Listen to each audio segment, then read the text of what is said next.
MP board कक्षा 10वीं वाले सभी विद्यार्थी ध्यान दें। प्यारे विद्यार्थियों, आप सभी बच्चों का 2 मार्च को सामाजिक विज्ञान का अब पेपर होने जा रहा है।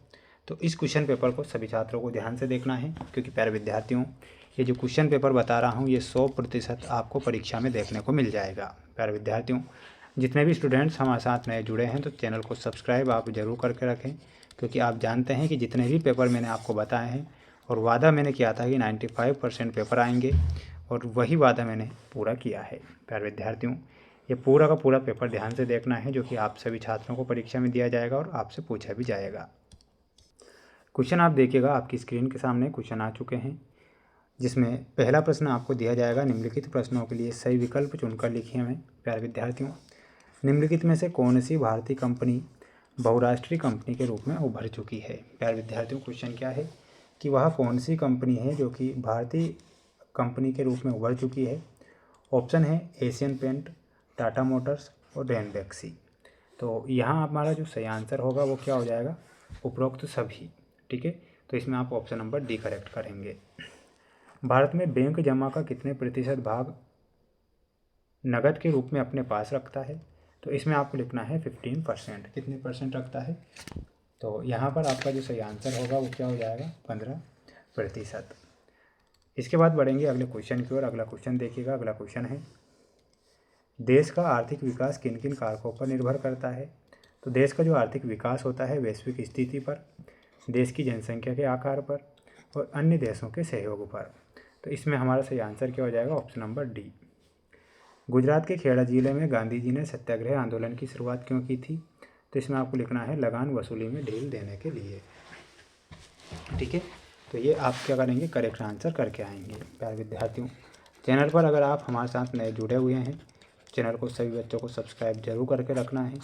जो पेपर बता रहा हूँ पेपर परीक्षा में छप रहे हैं, मेरा वादा है कि सामाजिक विज्ञान का पेपर भी आपका बाहर नहीं जाने दूंगा। अगला क्वेश्चन है, भारत में बाघ रिजर्व की संख्या लगभग कितनी है। तो लगभग आपसे पूछा गया है, तो 50 बाघ रिजर्व हैं। तो यहाँ पर आप 50 बाघ रिजर्व ध्यान रखेंगे। विश्वकोश नामक ग्रंथ की रचना किसने की थी। तो प्यारे विद्यार्थियों, दिदेरों ने विश्वकोश नामक ग्रंथ की रचना की थी। तो यहाँ पर आपको लिखना है दिदेरों ने। इसके बाद देखिएगा, अगला क्वेश्चन परीक्षा में आएगा, जिसमें आपको दिए जाएंगे रिक्त स्थान वाले क्वेश्चन। भारत का सबसे बड़ा सौर ऊर्जा संयंत्र कौन सा है। तो इसमें आपको लिखना है भुज के निकट माधोपुर। क्या लिखना है, यहाँ पर लिखना है भुज के निकट माधोपुर में, माधोपुर। कपास का पहला प्रतीक है। तो इसमें आपको लिखना है नए युग का। क्या लिखना है, तो यहाँ पर आपको नए युग का। गिल्ड्स के संगठक होते हैं। तो गिल्ड्स जो होते हैं वो उत्पादकों के संगठक होते हैं। तो यहाँ पर आपको क्या लिखना है, उत्पादकों के। श्रीलंका में गृह युद्ध की समाप्ति वर्ष में हुई थी। यहाँ पर आपको लिखना है सन 2009। भारत के ज़्यादातर अनुबंधित मजदूर राज्यों से विदेशों में जाते हैं। तो इसमें आपको लिखना है प्यारे विद्यार्थियों, पूर्वी उत्तर प्रदेश और बिहार।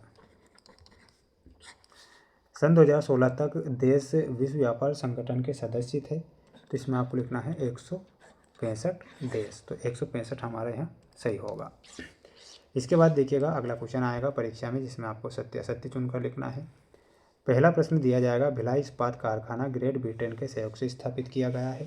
तो प्यारे विद्यार्थियों, ये क्या हो जाएगा, आपका असत्य हो जाएगा। तो यहाँ पर आपको क्या लिखना है, असत्य ध्यान रखना है और लिखकर आपको आना है। खान अब्दुल गफ्फार खान को सीमांत गांधी के नाम से जाना जाता है। ये सत्य होगा। गरिमा और आज़ादी की चाह ही लोकतंत्र का आधार है। तो थर्ड में आपको क्या लिखना है, सत्य लिखना है। भारतीय बाजारों में अमेरिका के खिलौने की भरमार है। इसमें आपको असत्य लिखना है। मानव द्वारा विकसित किए गए संसाधन जैसे भवन, सड़क आदि मानव निर्मित संसाधन कहलाते हैं। तो ये बिल्कुल आपका सत्य है। कोलकाता में प्रथम जूट मिल लगाने वाले व्यवसायी हुकुमचंद थे। तो प्यारे विद्यार्थियों, ये आपका क्या हो जाएगा, सत्य हो जाएगा। तो यहाँ पर आप क्या लिखेंगे, सत्य लिखेंगे। ये आपके सत्य असत्य वाले क्वेश्चन हो गए हैं, जिन्हें आप सभी छात्रों को अच्छे से याद कर लेना है। ये है आपकी जोड़ी, जो कि आपको परीक्षा में दी जाएगी। और प्यारे विद्यार्थियों, जोड़ी आपसे पूछी जाएगी इसे आप क्या करेंगे, अच्छे से याद कर लेंगे। चैनल पर जितने बच्चे नए जुड़े हैं तो चैनल को सब्सक्राइब जरूर करके रखें, क्योंकि आपके लिए जो प्रयास मैं कर रहा हूँ, मेहनत कर रहा हूँ, ये प्रयास प्रत्येक विषय में सफल रहा है। सरदार सरोवर बांध, तो इसमें आपको मिलाना है नर्मदा नदी। वायु परिवहन का राष्ट्रीयकरण कब हुआ था, तो इसमें आपको मिलाना है 1953 में। ठीक है। इंडियन नेशनल कांग्रेस की स्थापना 1985 में हुई थी और नोटबंदी हुई थी नवंबर 2016 में। सेब उत्पादक राज्य में हिमाचल प्रदेश, और स्पिनिंग जेनी में हो जाएगा आपका ऊनी धागे बनाने वाली मशीन। ठीक है, तो स्क्रीनशॉट ले लो जल्दी से और याद आपको कर लेना है। इसके बाद देखिएगा आपकी स्क्रीन के सामने अगला क्वेश्चन है जो कि परीक्षा में दिया जाएगा। देश में भूमिगत रेलवे कहाँ पर चलाई गई थी, तो देश में भूमिगत जो रेलवे चलाई गई थी वो चलाई गई थी कोलकाता में। कहाँ चलाई गई थी, तो इसमें आपको ध्यान रखना है कोलकाता। किन्हीं दो देशों के नाम बताइए जहाँ पर मजबूत लोकतंत्र है, तो एक देश है इंग्लैंड, ध्यान रखना है, एक देश तो इंग्लैंड है और दूसरा देश है अमेरिका। बाद में सर्वप्रथम लोहा इस्पात का कारखाना कब और कहाँ पर स्थापित किया गया था, तो ये किया गया था प्यारे विद्यार्थियों 1864 में। और कहाँ पर किया गया था, तो ध्यान रखना है पश्चिम बंगाल में, पश्चिम बंगाल। किस देश में एकल पार्टी सिस्टम है, तो एकल पार्टी जो सिस्टम है वो कहाँ पर है, चीन में एकल पार्टी सिस्टम है।